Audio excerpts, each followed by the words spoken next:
Dans un coin reculé de l'univers, un petit groupe de voyageurs stellaires s'était réuni pour une expédition intergalactique des plus singulières. Ces aventuriers n'étaient pas de simples humains. Oh non!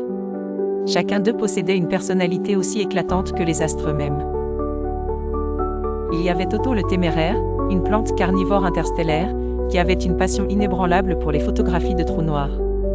Il passait son temps à prendre des selfies avec le Big Crunch en arrière-plan, persuadé que le cataclysme cosmique rehausserait son profil sur Facebook. Ensuite, il y avait Mimi la mélancolique, une étoile filante en semi-retraite. Elle avait tout vécu, de la formation de galaxies à la naissance d'étoiles supermassives, ce qui expliquait pourquoi sa phrase favorite était « C'était mieux avant lorsque l'univers était encore à ses balbutiements ». Elle passait son temps à siroter d'étranges cocktails cosmiques composés de poussière interstellaire et de rayonnements fossiles tout en écoutant des ballades mélodramatiques captées sur des ondes radio antiques.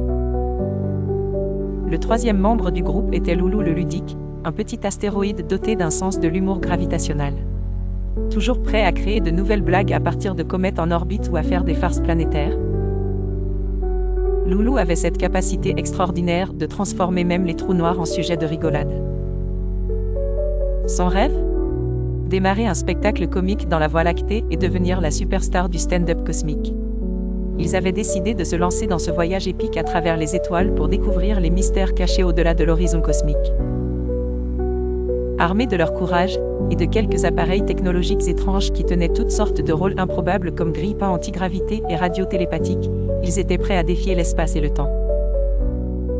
Leur premier arrêt fut près de l'étoile Sigma 454, connue non seulement pour sa luminosité aveuglante mais aussi pour ses mystérieuses éruptions de plasma dansante, formant un spectacle digne d'une discothèque galactique.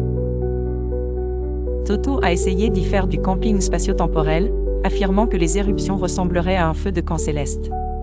Malheureusement, il découvrit rapidement que le plasma surchauffé ne se contentait pas de rôtir ses marshmallows mais menaçait de griller ses appendices photosynthétiques. Quant à Mimi, cette aventure lui rappela ses souvenirs de jeunesse céleste, contemplant le firmament. Elle raconta comment elle avait jadis croisé l'orbite de Sigma 454 et volé un nuage cométaire pour en faire un oreiller. Créer de l'art à partir du chaos, disait-elle en frottant affectueusement le nouveau nuage qu'elle venait de collecter. Loulou, lui, s'était trouvé une nouvelle blague interstellaire. Pourquoi les étoiles ne partent-elles jamais en retraite ? Parce qu'elles ne peuvent jamais éteindre la lumière. Ses rires gravitationnels résonnaient d'étoiles en astéroïdes, illuminant les ténèbres de joyeuses ondes de rire.